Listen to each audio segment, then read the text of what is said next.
Yes, today we'll discuss about the hepatic portal system.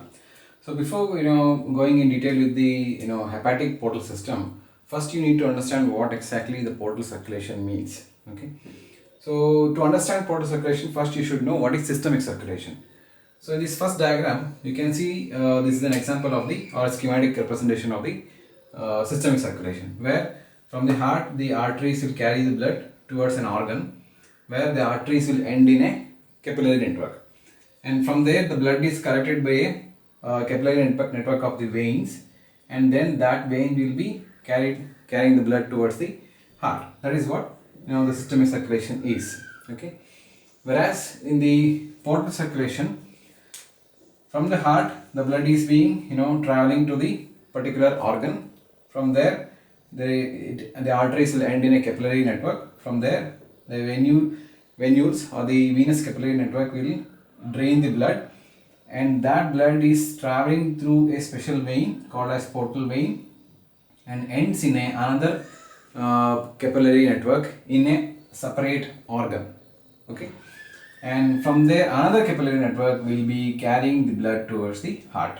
Okay, so this kind of two capillary network involvement for the vein is called as portal vein. Okay, so you can see here C1 represents the first capillary network from where the venules of the portal vein are beginning. Okay, then from there it is ending in another capillary network, that is C2, in a separate organ. This will be a separate organ. Okay, and from there, from that organ, the another vein will be carrying the blood to the heart. So this particular kind of circulation is known as portal circulation. Coming to the hepatic portal system. Okay, hepatic portal system, it's a system which includes the all the veins which are draining the blood from the abdominal part of the digestive tract except the lower part of the anal canal. Okay, and the vein which is draining from the spleen, pancreas as well as the gallbladder. So all these drainages of blood will be finally conveyed to the liver, the main filtering structure. Okay, through the portal vein, through the portal vein. Okay, so now we'll see about the portal vein. Okay, so as I told you earlier before, the portal vein drains all the blood from the abdominal part of the gastrointestinal tract except the lower part of the anal canal, as well as spleen, gallbladder and pancreas. Okay, and then it dumps the blood, all the blood which is drained, to the liver. Okay, so the blood in this particular portal system travels starting from the capillaries of the digestive tract. Okay,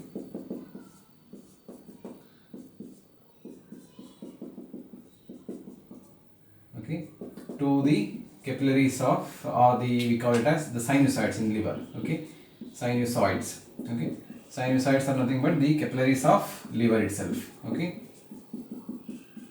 so this particular collecting the blood from one particular capillary network and dumping it to the another capillary network is the duty of portal vein here. Okay, so this particular portal vein is said to be around 8 to 9 centimeter in length. Okay, 8 to 9 centimeters in length. Okay, and its diameter is around 1 centimeter believed. Okay, 1 centimeter. Okay, and this particular portal vein has got two branches. Okay, two branches.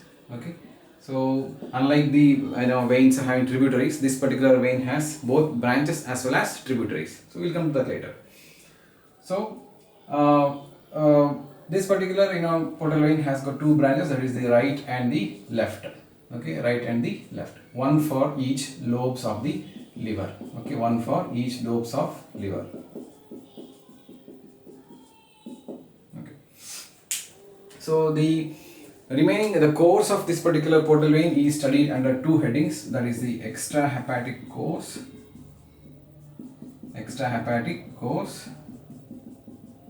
and intrahepatic course. Okay, extrahepatic as well as intrahepatic course. So first we'll see the formation of portal vein and its location also. Okay, formation first we'll see, then we'll see the location. Okay, the portal vein is formed by the joining of two particular veins, two large veins. Okay, that is the splenic vein and superior mesenteric vein. In short, we call it as SMV. Okay, splenic vein and superior mesenteric vein. They both join behind the neck of pancreas. Behind the neck of pancreas.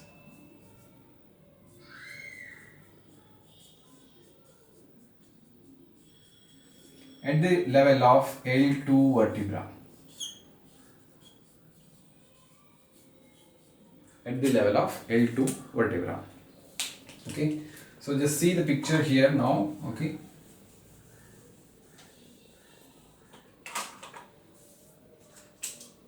okay,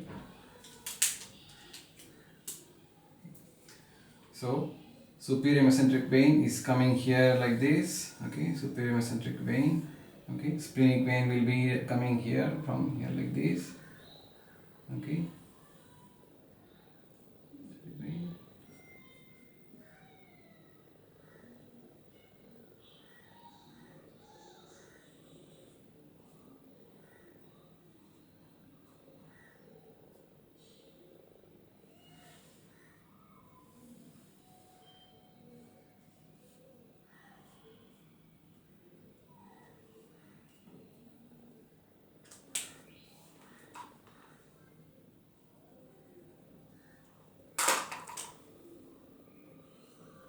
okay, so you can see here this is the superior mesenteric vein. Okay, and we'll just see the pancreas here like this. Okay,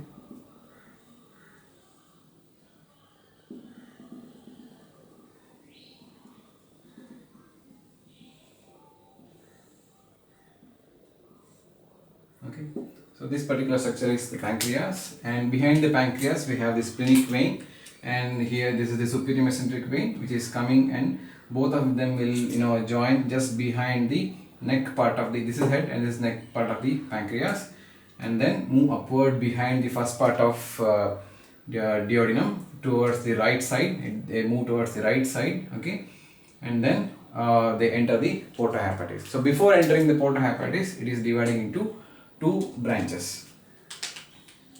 That is the right and left branches. This is the right branch.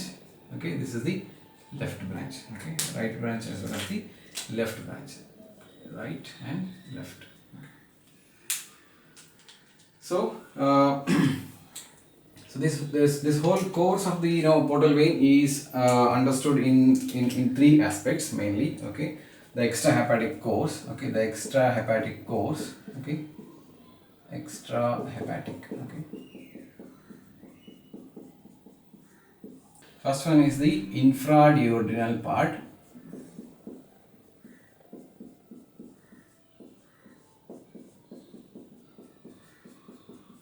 Second one is the retroduodenal part,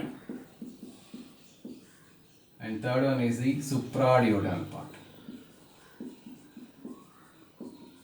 Okay, so the part which is below the first part of duodenum and behind the neck of pancreas is known as the infraduodenal part, and the part which is behind the first part of duodenum here, okay, this way is known as the retroduodenal part, and the remaining the part which is above the first part of duodenum, which is traveling along the inside the lesser omentum, is the supraduodenal part.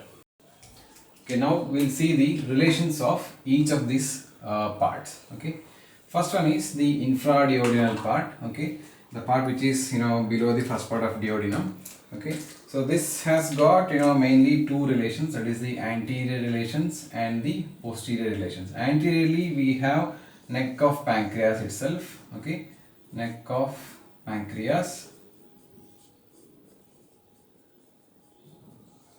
and posteriorly inferior vena cava. Posteriorly inferior vena cava will be running here. Okay, so anteriorly neck of pancreas and posteriorly inferior vena cava. Okay, So next we'll see the relations of second part, that is the retroduodenal part. Okay, retroduodenal part. Okay, so in retroduodenal part, anteriorly, very simple, it is the, as it is behind the first part of duodenum, anteriorly we have first part of duodenum itself. Okay, anteriorly we have first part of duodenum.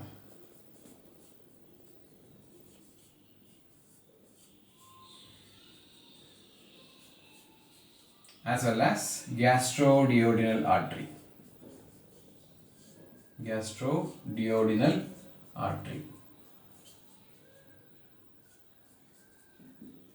Okay, and posteriorly the relation remains the same, that is the inferior vena cava itself.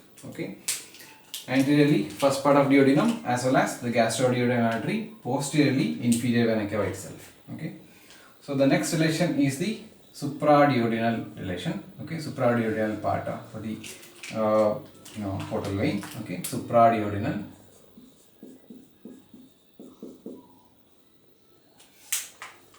The supraduodenal part is considerably very important to remember here. Okay, why? Because the relations are very important relations are here. Okay. Okay, anteriorly, it is as it is going upward, above the duodenum, it is present inside the lesser omentum, the right free margin of the lesser omentum itself. Okay, so there anteriorly we have common hepatic artery,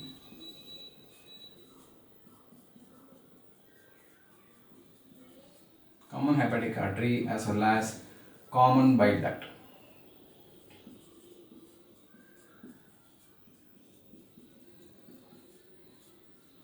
Okay, so one thing to be remembered here is the common bile duct is actually present towards the right side and the common hepatic artery is present towards the left side. Okay, this is to the right side. Okay, that is to the common hepatic artery is to the, so like this, common hepatic artery is present anteriorly to the left.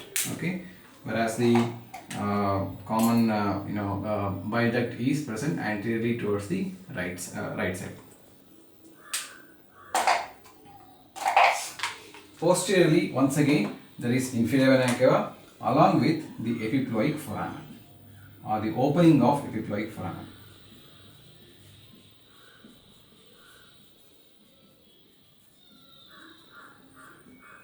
Epiploic foramen. Okay.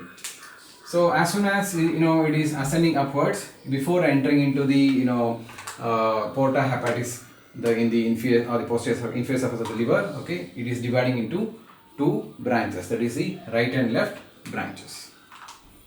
So this is with the course and relations of the portal vein. Okay, so coming to the intrahepatic course of the portal vein.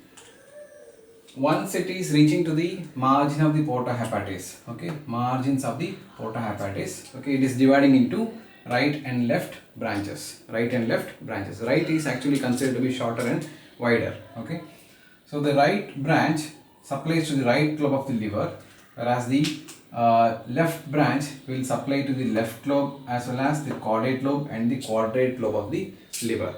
So once they enter inside the liver, they ramify just like an artery, okay, and reach to the hepatic sinusoids.